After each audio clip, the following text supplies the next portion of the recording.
నమస్తే, welcome to Abhinav Bharat. 2024 ఎన్నికల్లో వైసీపీకి ఎదురైన చేదు అనుభవం గురించి ఆ పార్టీ నేతలు ఇంకా మర్చిపోలేకపోతున్నారు. ఆ పార్టీ అధినేత జగన్ సైతం ఇప్పటి వరకు ఆ షాక్ నుంచి బయటకు వచ్చినట్టు కనిపించడం లేదు.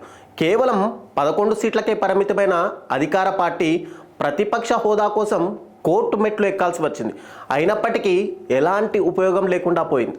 ఈ ఓటమి తర్వాత జగన్మోహన్ రెడ్డి ఫ్యామిలీతో కలిసి ఎక్కువ శాతం బెంగళూరులోనే ఉంటున్నారు. ఏదైనా ముఖ్యమైన రాజకీయ పరిణామాలు ఉంటే తప్ప ఆయన తాడేపల్లిలో అడుగు పెట్టడం లేదు. ఈ నేపథ్యంలో ఆయన కోర్టులో వేసిన పిటిషన్ ప్రాధాన్యతను సంతరించుకుంది. జగన్మోహన్ రెడ్డి సంచలన నిర్ణయం తీసుకున్నారని, ఇండియా వదిలి విదేశాలకు వెళ్ళిపోతున్నారనే పుకార్లు షికారు చేయడం మొదలైపోయింది. అయితే వివరాల్లోకి వెళ్తే ఆంధ్రప్రదేశ్ మాజీ ముఖ్యమంత్రి వైఎస్ జగన్మోహన్ రెడ్డి వచ్చే నెలలో దేశం దాటి వెళ్లేందుకు అనుమతి కోరుతూ సిబిఐ కోర్టులో పిటిషన్ దాఖలు చేశారు. సెప్టెంబర్ నెలలో యూకే వెళ్లేందుకు అనుమతి ఇవ్వాలని కోర్టును జగన్మోహన్ రెడ్డి కోరారు.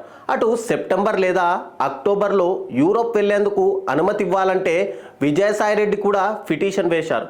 అయితే జగన్ లండన్లో ఉన్న కూతుళ్లను కలవడానికి వెళ్తున్నారని, అందుకే కోర్టు అనుమతి కోరారని ఆ పార్టీ వర్గాలు చెబుతున్నాయి. ఇదిలా ఉండగా జగన్ వేసిన పిటిషన్పై మంగళవారం కోర్టులో విచారణ జరిగింది.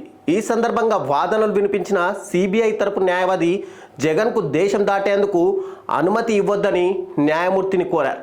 వాదోపవాదాలు విన్న తర్వాత కోర్టు తన తీర్పును ఈ నెల 27కు వాయిదా వేసింది. అయితే గతంలోనే జగన్ అనేక సార్లు కోర్టు అనుమతి కోరి విదేశాలకు వెళ్ళిన సంగతి తెలిసిందే.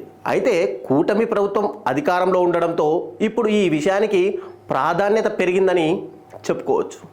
నాయకులారా, మీ పనితనం మీ అధినాయకులకు తెలియజేయాలనుకుంటున్నారు. ప్రజలారా, మీ సమస్యలను మీ నాయకులకు తెలియజేయాలనుకుంటున్నారు. ప్రజా సమస్యల పరిష్కార వేదిక మీ అభినవ్ భారత్.